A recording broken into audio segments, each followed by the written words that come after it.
Hello friends, നമുക്കിന്നൊരു beef biryani ഉണ്ടാക്കിയാലോ? അപ്പം നമുക്ക് റെസിപ്പിയിലോട്ട് പോകാം. അപ്പോൾ അതിനായിട്ട് ഒരു കുക്കർ എടുത്തിട്ടുണ്ട്. അതിലേക്ക് ആവശ്യമുള്ള ബീഫ് ഇട്ട് കൊടുക്കുക.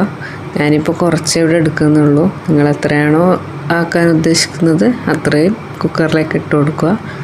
അതിലേക്ക് 1 ടീസ്പൂൺ ഉപ്പ്, 1 സ്പൂൺ മല്ലിപ്പൊടി, 1/4 ടീസ്പൂൺ ഗരം മസാല, 1/4 ടീസ്പൂൺ മഞ്ഞൾപ്പൊടി, പിന്നെ 1 സ്പൂണ് വെളുത്തുള്ളി, ഇഞ്ചി, പച്ചമുളക് ചതച്ചതാണ്. അതും കൂടി ഇട്ട് കുറച്ച് മല്ലിയില കൂടി വിതറിയിട്ട് നമുക്ക് കുക്കറിൽ വേവിച്ചെടുക്കാം. കുറച്ച് അതിനാവശ്യത്തിനുള്ള വെള്ളം കൂടി ഒഴിച്ചു കൊടുക്കണം. ബീഫിൽ നിന്നും വെള്ളം വരും, അതുകൊണ്ട് അധികം ഒഴിച്ചു കൊടുക്കരുത്. പിന്നെ ഒരു കടായി വെച്ച് അതിലേക്ക് 2 ടീസ്പൂൺ വെളിച്ചെണ്ണ ഒഴിച്ച് അതിലേക്ക് സവാള അരിഞ്ഞു വെച്ചത് ചേർത്ത് നന്നായിട്ട് വഴറ്റിയെടുക്കാം. സവാള നന്നായി വഴഞ്ഞു വന്നതിന് ശേഷം അതിലേക്ക് തക്കാളി ചേർത്ത് കൊടുക്കാം. ഇത് രണ്ടും കൂടി നല്ലവണ്ണം വഴഞ്ഞു വന്നതിന് ശേഷം നമ്മൾ നേരത്തെ ചതച്ച് ഇട്ടതിൻ്റെ ബാക്കി ഇപ്പോൾ ചേർത്ത് കൊടുക്കാം. ഇഞ്ചി, വെളുത്തുള്ളി, പച്ചമുളക് ഇത് 3ഉം കൂടി ചതച്ചതാണ്. അങ്ങനെ ചതക്കിയിട്ട് ചേർക്കുമ്പോഴാണ് കൂടുതൽ ടേസ്റ്റ്. ഇനി ഇതിലേക്ക് മസാലപ്പൊടികൾ 1/4 ടീസ്പൂൺ മഞ്ഞൾപ്പൊടി, 1 സ്പൂൺ മല്ലിപ്പൊടി, 1/4 ടീസ്പൂൺ ഗരം മസാല, കുറച്ചൊരു നുള്ളി ബിരിയാണി മസാല കൂടി ഞാനിപ്പോൾ ചേർക്കുന്നുണ്ട്.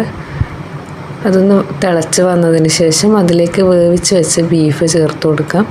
കുറച്ച് മല്ലിയിലയും കറിവേപ്പിലയും കൂടെ ചേർത്ത് അതവിടെ മാറ്റി വയ്ക്കാം.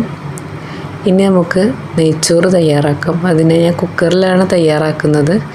കുക്കറിൽ നെയ്യ് ഒഴിച്ചു കൊടുക്കാം 2 സ്പൂണ്. അതിൽ കുറച്ച് വെളിച്ചെണ്ണ കൂടി ചേർക്കണം.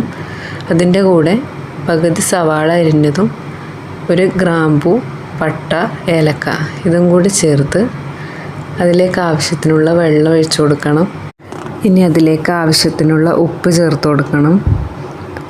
ഇനി നമുക്ക് അരി കഴുകിയെടുക്കാം. വെള്ളം തിളച്ച് വന്നതിന് ശേഷം അതിലേക്ക് അരി ചേർത്ത് കൊടുക്കാം. 1 വിസിൽ വരുന്നത് വരെ വേവിക്കണം. 1 വിസിലിൽ ഓഫാക്കാം. ഇനി നമുക്ക് ദമ്മിടാം. അതിനായിട്ടൊരു പാനിൽ മസാല ഒന്ന് ചൂടാക്കി എടുക്കണം. അതിലേക്ക് നമ്മൾ ഉണ്ടാക്കി വെച്ച നെയ്ച്ചോറ് ഇട്ട് കൊടുക്കാം. ഞാൻ താഴെ മസാല ഇട്ടിട്ട് അതിൻ്റെ മുകളിൽ 2 ലെയറിലായിട്ടാണ് ചോറിടുന്നത്. അങ്ങനെ അല്ലാതെയും ചെയ്യാം. ഇനി അതിൻ്റെ മുകളിൽ കുറച്ച് ബിരിയാണി മസാലയും മല്ലിയിലയും വിതറിയിട്ട് വീണ്ടും നമുക്ക് മുകളിലായിട്ട് ചോറിട്ട് കൊടുക്കാം.